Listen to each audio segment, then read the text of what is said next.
Okay, welcome back. It's been a day. I put a heating blanket on and let the epoxy cure and pulled it out this afternoon. And I'm largely encouraged. I'll show you in a second here, but I will consider this a success even though it's not going to look like a complete success.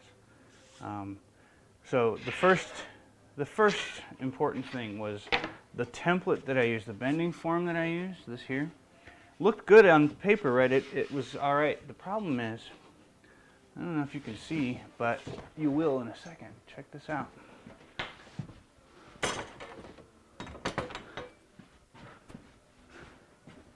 My lovely MDF bending form, well, hell, you can probably see it right there. It's thinner on the ends than it is here on the edges. And so, as a result, it looks a little bit flat there, but it's very wobbly here. So things are not, oh, here, let me show you.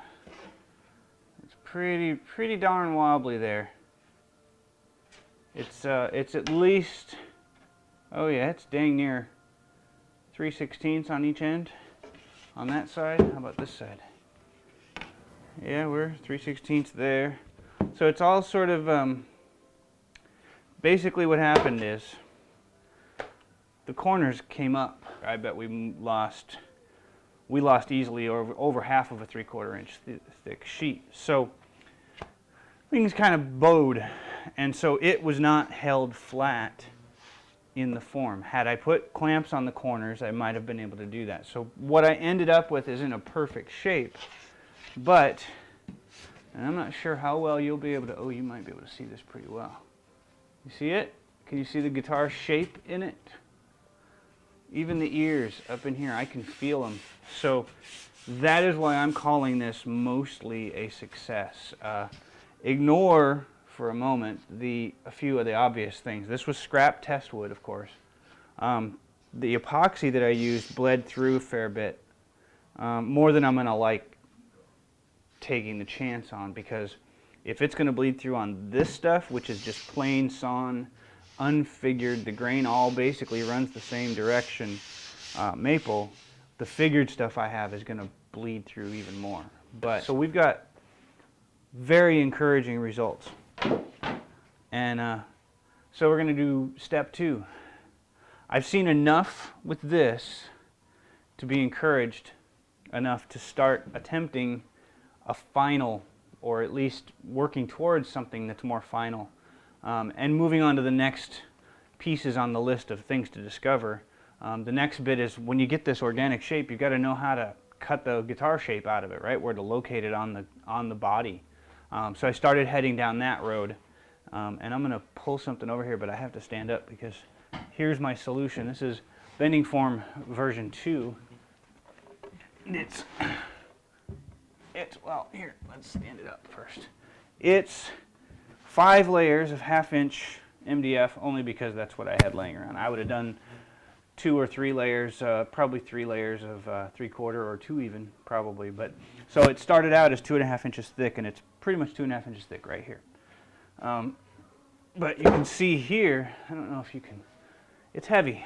I shouldn't have set it down.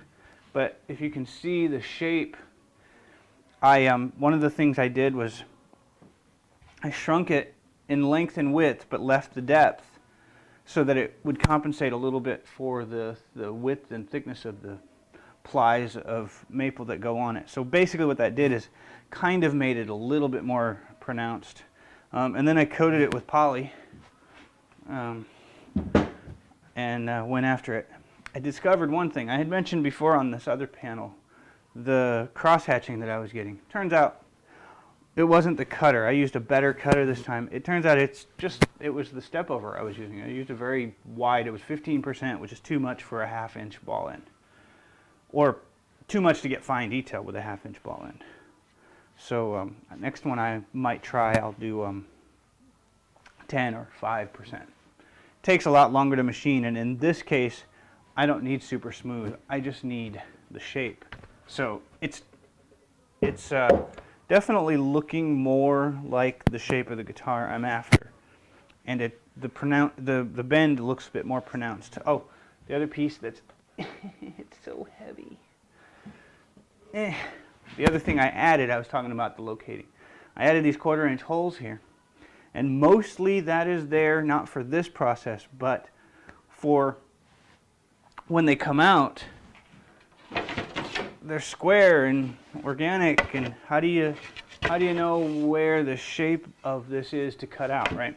So what I've decided is right here in the waist area, literally not the W-A-S-T-E, the W-A-I-S-T, the waist, the hips, right here, the waist area, I put 1/4 inch holes in the template, in the bending form, so when I do it for real, I'll have these pins that put a little dimple in the bottom veneer. These locating holes would allow me to position it right over where the guitar is supposed to be, you know, so the outer edge can be cut just right. That gives me locating holes. The other thing that I'll use is those locating holes will also be used to machine probably the center block so that it's positioned right. And there's also a spruce block that has to go on the underside. So I'm starting to form my workflow and process from the CNC standpoint. But yeah, so let's set up and glue some more of these panels together and do another test, hopefully tonight. I'm going to try it with Type-On 2 this time. Some say it won't work, some say it creeps, some say it's too soft, some say it's fine and it doesn't bother them at all, some say it's crap. I'm going to try it because that's how I find out stuff. I try things. What's the worst that can happen? I'm going to waste a little bit more maple. I can live with that. So let's get configured for gluing, for edge joining again, and gluing. And I'll do a second test.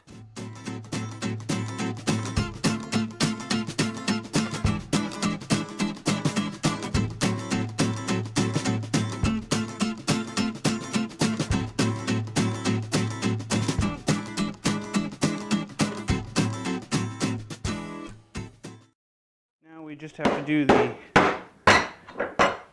the other side of these shorter ones here.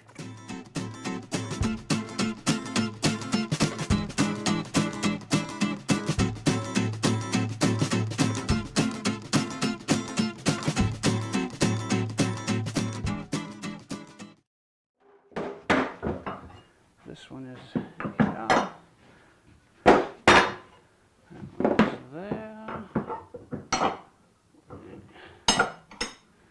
And we have our boards edge jointed. We are now ready to begin the gluing.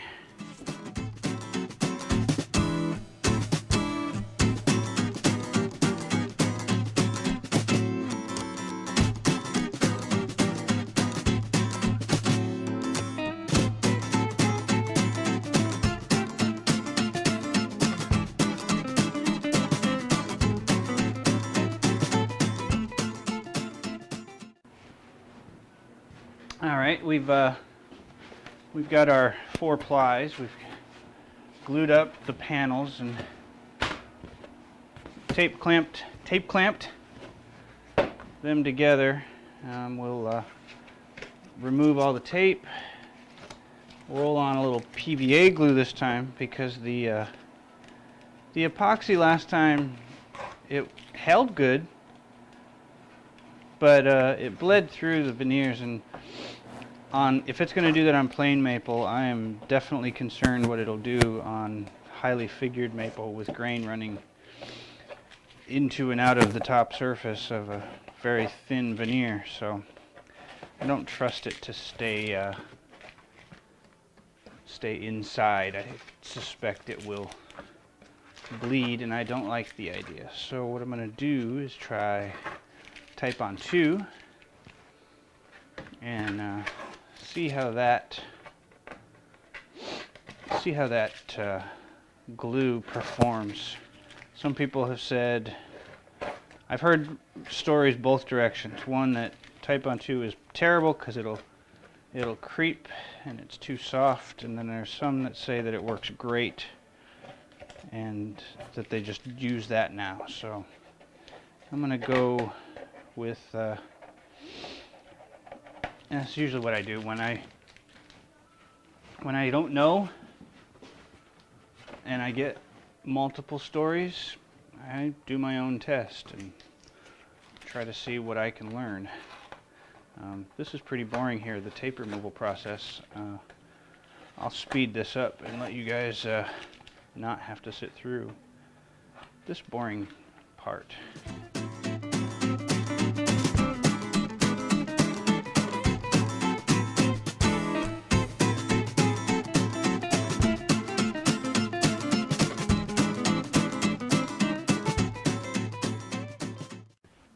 So now we've got all our tape removed, and I'm skipping a step because this is just testing. When I do this for real, these will be a little bit thicker, and after the tape comes off and the gluing is dry, I will run them through the drum sander one more time to, one, get them nice and smooth and flat, but also make sure that there's no glue squeeze out through here. And make a nice pretty top, because it'll be a lot easier to remove the squeeze out before it's all curvy than it will be after. So what we'll do now is dump out a whole bunch of glue and roll it on. You get to watch it go into the bag. I want to make sure my bag is all set. I have to open my bag up here. You can't see me. I am over here. Now I am over here. So we're ready to glue. The bag is not open yet. I got the sniffles here tonight. The bag is now open. We'll get the vacuum ready to go here. And get some air on it.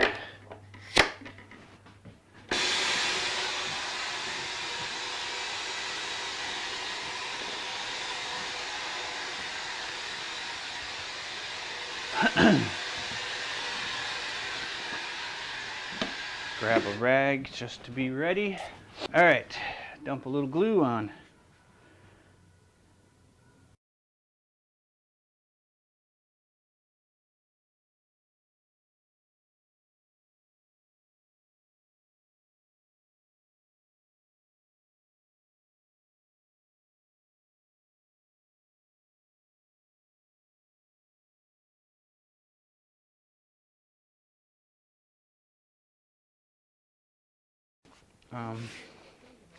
So now I just got to get a hold of it, and we'll go run it into the bag. There we go.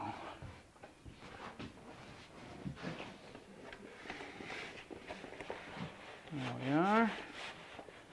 And I'll deal with the locating bits later. I have a feeling this will be my final pattern. Bending form, we'll see. So close up the bag.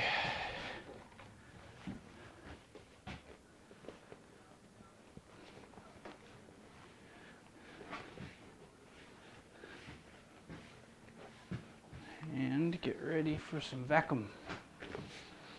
This looks pretty good so far. Do I have my mesh in there somewhere? I think so. We'll see. Alright. Yeah, mesh is in. Okay. Ready, set, go. There it is. Starting to suck it down now. Here it comes. Watch it suck down.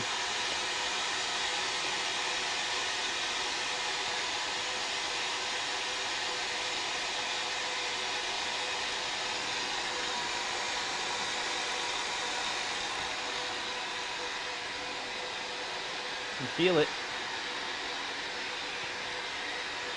Smooth everything out here. Smell, get some of that air through. First one usually has a second little burst shortly after, as some of the air redistributes. It'll start here any second now. But that's looking reasonably good. looking real good, actually. Not any hollow sounding spots. Sounds really good there. Try to get some more air flowing in here. Let's try to get it to suck down a little bit more. There it goes. There we are.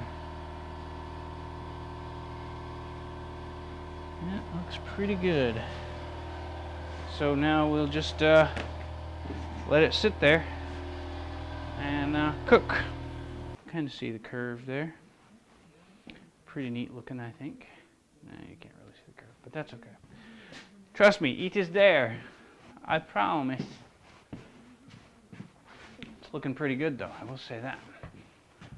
I think this will work okay. We'll find out. The last the last bend I did with PVA was pretty successful. Came out really good, in fact. So here, that's how much of a bend there is.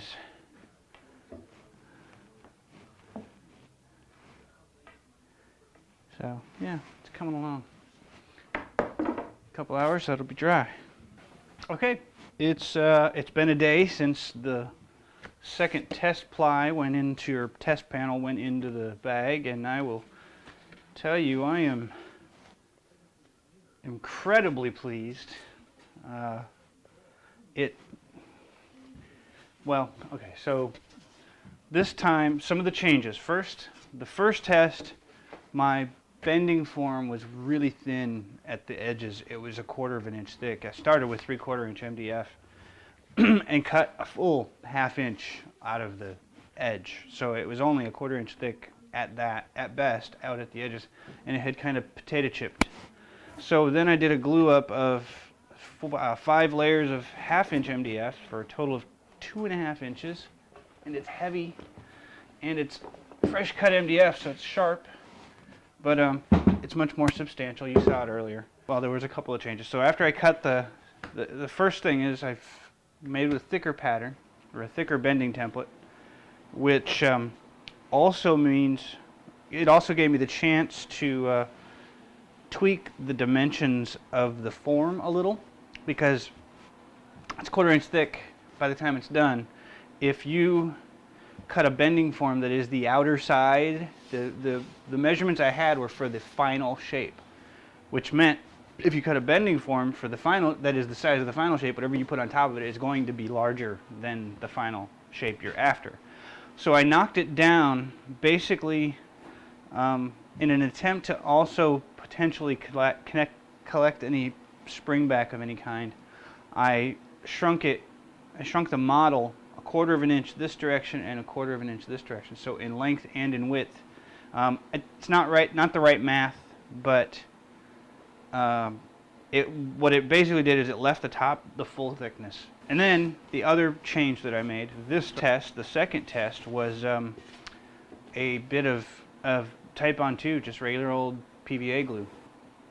One of the other big challenges of this build is going to be trying some things I'd never done when it comes to finishing, and there'll be some dyes and some sanding back and then some more to try to get that figure to really pop. So I can't have bleed out, I can't have it bleed through, because I'm not that good of a finisher to handle it, and I didn't need that variable. So that's the third thing that I changed in this, and normally I'm very systematic. In fact, I lecture people about it, so tisk tisk on me for changing more than one variable, but I had seen enough success from the first test that I was pretty confident that whatever I bend is going to take, or whatever I cut will take that shape in the bend. So I was pretty confident in the bending part, so now I was starting to refine some of it. So this is the piece that just went into the bag last night, and it came out about a half hour to an hour ago, and yeah, it pops up a little bit, but nowhere near. It was a 3/8 of an inch up on each corner before. So I am very pleased that, one, most of the springback I saw in the first test was due to the thin pattern, or the thin bending form. and 2, that the PVA glue so far, and I left it in the bag almost 24 hours under a full vacuum. In fact, probably 23 hours, 22, 23 hours. So I gave it as much possible chance to stay put as I could think to do. So now it's out of the bag, and I'm not sure how well you'll be able to see it, but I can really tell it's much more pronounced this way and this way. So widthwise and this way, it's much, the first pattern, it was fairly flat across the top of this. One, I think that was because of the size of my bending template, and also because I think it sprung back more due to the template being so thin as well, and it potato chipped on me. This one, the center of the arch is definitely prominent. The horns are definitely prominent. I'm not sure. Oh yeah, you can really get a good look there. See that there? Do you see the shape of a guitar? I do. I see it really well. Hopefully you can too. So it's more pronounced of an arch, but I think it's perfect. So what I'm going to do next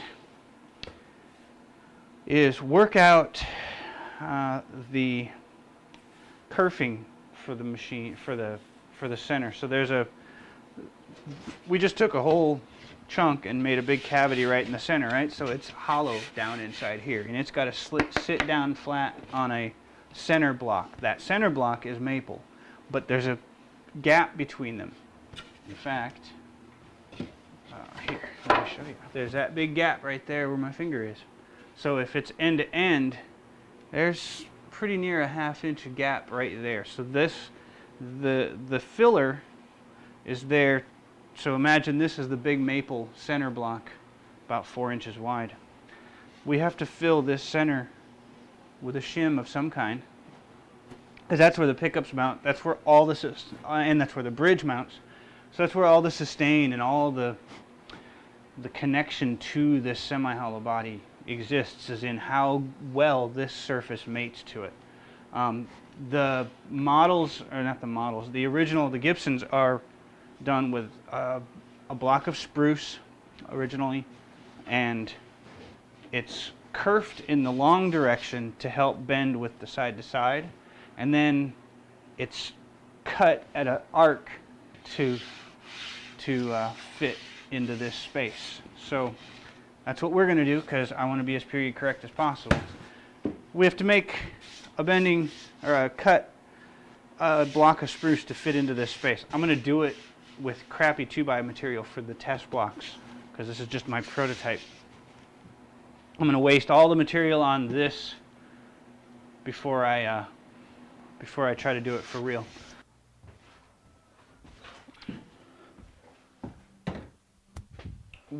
Welcome back, maybe. This is kind of a reshoot of footage. We'll see if it's necessary, but basically it's been 4 or 5 days, I guess. That's been about a week, I guess, because I pulled this out of the glue on Monday or Tuesday. It's Sunday, November 16th, if anybody knows what's special about that day. So I've had a chance for this to sit around a bit, and on the day I took it out, the night we shot the video that I took it out, it maybe wiggled a 1/16 of an inch, if that. Then a couple of days, a day or so went by. That was after sitting in vacuum for 24 hours using PVA glue.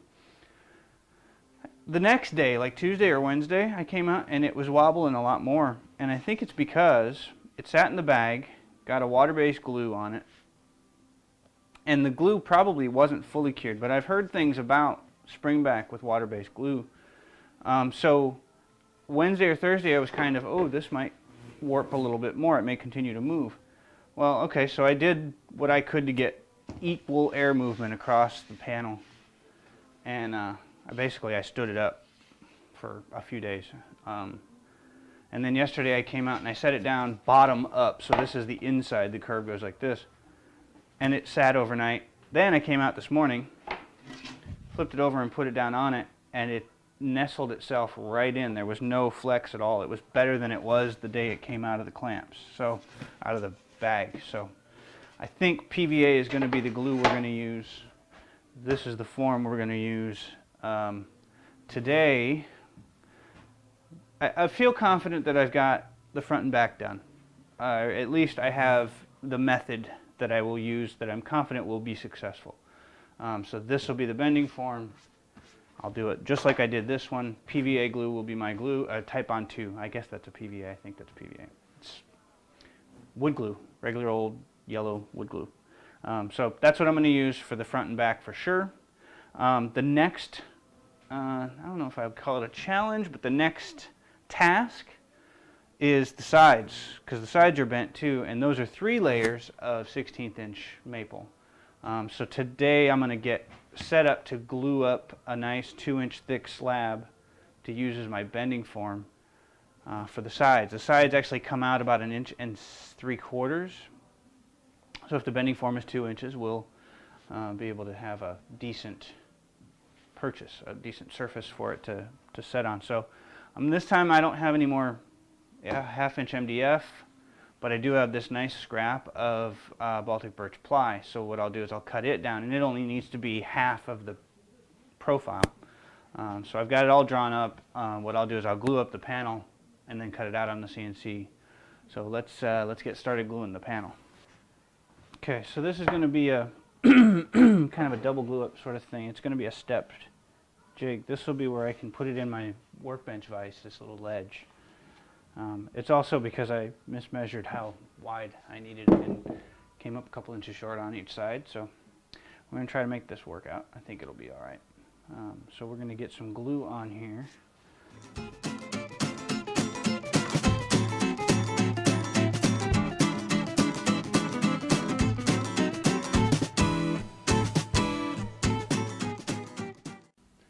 Well, it would have been good if I'd have aimed the camera, huh?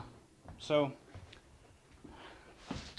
very much apologize. All you got was that, a look at the gluing while I ran over here and put this in the bag. Get into gluing mode and your brain forgets, oh yeah, there's a camera. I should move it. Sorry, you didn't get to see it go in the bag. There will be many opportunities in this guitar to see stuff going in the bag and the vacuum going. But so it's in there, glue's curing. I'm gonna let it go for the night and then come back tomorrow and put it on the CNC and carve it, I say. So that's where we are. All right, welcome back. We put this in the vacuum bag last night and it came out pretty good. We'll get this mounted on the CNC next so we can cut out the bending profile. It's a little longer than I need it. It's a little shorter than I'd like it to be, but a little narrower than I'd like it to be, but I think we'll be all right. I think we can work with this. So let me get it up onto the CNC and you can watch it cut a bending form. We'll be back with that next. All right, so this is the board's on there. We're going to try something here. This is the first time I've done a drilling operation with the CNC. I'm actually going to try a drill. I think it's going to be okay, maybe. I'm not very confident. So we'll give it a try and we'll all learn something maybe. So just for you guys who know better, this video is not going to be out the day I am doing this. It'll come out a couple of days or at least a week or so after I have done it. So forecasting the future, whatever lesson this is about to teach me, by the time you see it, I'll know what the lesson is already. Or I'll make the headlines one way or the other. But I've just got a 1/4 inch drill bit in here because I've got to drill a bunch of 1/4 inch holes. And I want to see how well this machine can drill. I'm going to put the speed down because I don't think this drill needs to see 10,000 RPM or 25,000 RPMs. I suspect if anything causes me troubles, it's going to be that speed. Let's see what kind of mess we can make out of this drilling operation. It might be fine. I don't know. I truly have no idea. But let's learn a lesson, shall we?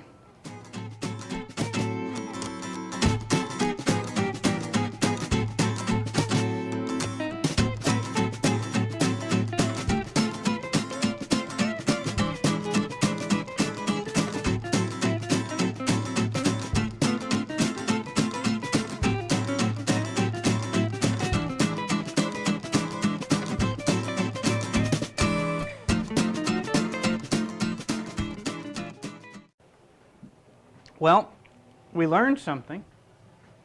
We learned we're not going to do that again. It drilled them, but it did not like it. It was very mean to the bit. Yeah, it was not kind to the bit. Even with some, I used a little beeswax on it towards the end there just to see if I could help give it some lube, but it didn't do any good. It got all of the holes drilled, but and they'll work for this purpose, but that was mean to that bit. It's a good thing that was not an awesome bit. I think one of the big problems clearly was that it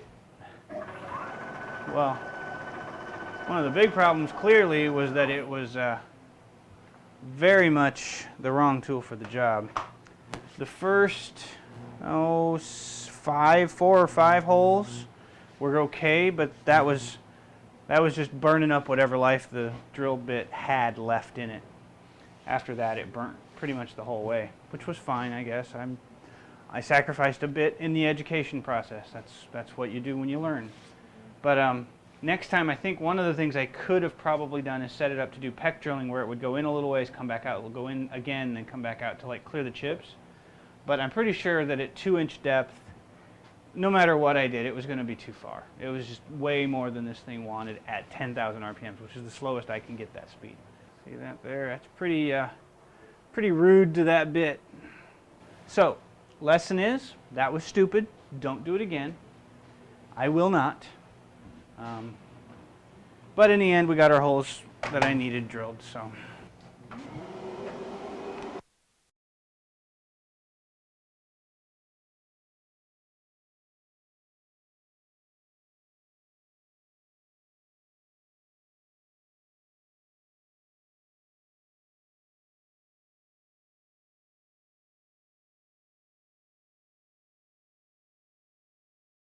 Cool. Well, it cut just fine. It did not like drilling, but it cut just fine with that 1/2-inch bit. So we're gonna pop the screws out. Show you what we ended up with. Here's a negative version of the form of the bend. Of course, it's a 1/2 inch thick, so that doesn't really do us any good. But we've got this little bit, which is kind of my horn, my shoe. This little guy, we cut this so that it can go in here as a male version, so it can push the tight bend there and get around that. I don't know if I'll need it, but I cut it just in case. And then, of course, you've got your full-sized body template here, which actually turned out reasonably well. I still have to, my burning of holes did not make it all the way through, but that's not a big deal. I can work through that, but not bad for a night. So that's the side bending form. I forgot to start streaming. Very sorry to those of you who wanted to watch me live. We're live now. Very sorry.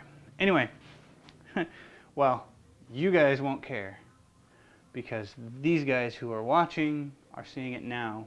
You're not seeing it now. You're seeing it now.